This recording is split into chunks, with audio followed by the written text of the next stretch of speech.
Hello everyone, hope everybody's doing great today. I appreciate those of you watching this video. I hope this video finds in high spirits as I'm doing this on a Friday, which means next day, tomorrow, it's going to be the weekend, so I hope you have a great weekend. Stay safe out there. Have fun, not too much fun. If you got anything going on around the house, hope you get those things done as well. For me, I got some big plans this next weekend, tomorrow, so hopefully they go well. But enough about that stuff. You guys didn't care about that. Let's talk about this Korean show called, it's a long title, The Story of Park's Marriage Contract. For me, for those who've ever seen previous videos, which none of you have, I'm a sucker for these marriage contracts, relationship contracts. I really love these kind of stories. I don't know why. I just like them. Maybe because, my explanation always is, I'm married now. I don't really care about the whole guy meets girl type of stuff. I really like these shows where there's like a marriage couple working together to solve problems and stuff like that.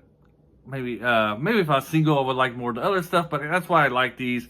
And it's hard to find shows, I find, where there is a marriage couple actually working together to solve problems and overcome obstacles and stuff in life. Back hurting there. So that's why I like these. But anyways, let's get into this, the marriage contract of Park, or whatever it's called. The Story of Park's Marriage Contract. Basically, our lead female here, she's actually from the past. It's kind of like a fish out of water type of story, where we have our lead female here. She's from the Joseon period. It's a South Korean show. And she marries this gentleman who not gets killed. Well, maybe. Well, I don't want to spoil anything. But he dies on the wedding night because he has a heart condition. And, she kind of turned him off too much there. So his heart couldn't take it very well. That's what it comes off as anyways. Besides, the next day, she gets murdered, or somebody attempts to murder her. They throw her down a well. When she gets to the bottom, she ends up resurfacing in our time period. Sorry, breaking up language here. She ends up being transported to the future, to the modern day. And lo and behold, she meets her husband, who's been reincarnated. And he happens to have the same symptoms. And during this, she ends up meeting the same people from the present day as she was around her life in the past. She gets to meet her mom, the resurrected mom, and stuff like this.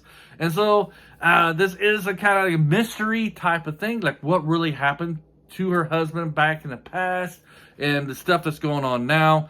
Her husband was a noble person, let's say noble person back in the past.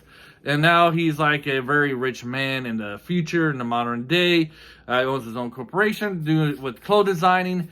And that's what she specializes in. She loves to design clothes and such. And the first episode really sets off what you're going to see in the future. She has all these dreams that she wants to be in, that she wants to accomplish, all these places she wants to go to. She wants to do her design dresses and stuff like that. So when she gets transported, she gets the opportunity to achieve her dreams, working beside this man who she looks a lot like her husband, has all the same symptoms and stuff like that of her husband did in the past. And so it's about the relationship. They enter a marriage contract, episode 1, which I like. Get that over with real quick. And so our lead male here, he's actually in a battle for the family's company with his evil stepmother. It's the same actress who's always evil mom or bad mother. Think of Attorney Woo, her biological mom. It's the same actress as her. She's been in a bunch of other stuff, always being the bad mom. Anyway, so he's in this competition to take over the company from her stepmom and his half brother. I like the half brother. He's pretty cool. He just, he doesn't really care much. He's just carefree kind of guy. He does things just to have fun, be entertaining, which is kind of annoying. But in a show, I think it works out. In real life, you don't really want to be that kind of person. You do want to take something serious, any hoot. But, he's rich, so I guess you can be a little carefree, I should say. Anyways, so it's about our two characters here working together to help help her with her dreams. Also help her husband take over the company, stuff like that. So I really do like the chemistry. I like that part of the story a lot, of the corporate battle we got. Of course, there is some mysteries like why did she get murdered? Why did she die? That's in here. Did her husband really die because of a bad heart? You get that stuff going on, and a lot of stuff that's going on in the present was stuff that's actually going on in the past as well, as we find out. We find out why she got murdered, or they try to murder her. So I really did like the story. It did really, let me start. Really well written story. You do get your comedy stuff. The best part to me was, man, this might be a spoiler, but it's a very small spoiler. Is that, she's never watched TV, and then she gets hooked on this show, on this competition, and it's what is it? It's not icing. Oh my gosh, it just escaped my mind. Curling.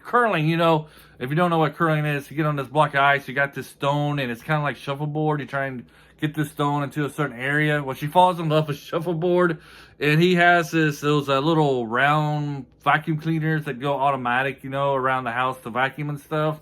And so there's a scene where he comes home, and she just got done watching curling, and she's like pretending to curl in front of the vacuum cleaner. It's very funny. You have very funny moments in this like that. Like I said, I really enjoy this one. I will highly recommend this one. You get the best of both worlds here if you like historic dramas. First episode, most of it takes place in the past, and the last episode takes place in the past as well. You got great side characters. Her handmaiden is fantastic. She's charming. You'll love her. She's adorable. She's in the past, and she follows her into the future. I can't remember. I think she might have jumped in that well too, but I'm not sure. She doesn't end up. Anyways, they kind of meet like 2 or 3 episodes later into the show, but they got good. That's another great chemistry, great side characters in this, which I think that the Korean shows really excel in giving you great minor characters. Sometimes the minor characters are better than the lead characters, but not in this one. This actress, she's like great. She's in The Crown Clown, and she's in the other historic dramas. Like, she's like the historic drama queen. She does a very fantastic job. My only complaint is the last episode. I don't like how the ending. I don't like the endings where it ends right at the end of the series, like the last minute, boom, it ends like that. I always kind of like to know, like, the aftermath of what our people did during the show. Like, how did the world change? How did their life change after it's all said and done? You don't really get this at all. It's like everything gets resolved and boom, it's over. It's like, man, I want to know a little bit more. Anyways, yeah, I will highly recommend this one. I did enjoy it. You can find this on Viki Rakuten. It's a great show. I hope you like it. If you watched my last video, I got turned into a dog. Luckily, my wife kissed me, so now I'm a human again. Very proud of that. Very happy to see that. It's great to be human. Anyways, have a great day. Until the next video. Adios. Bye-bye.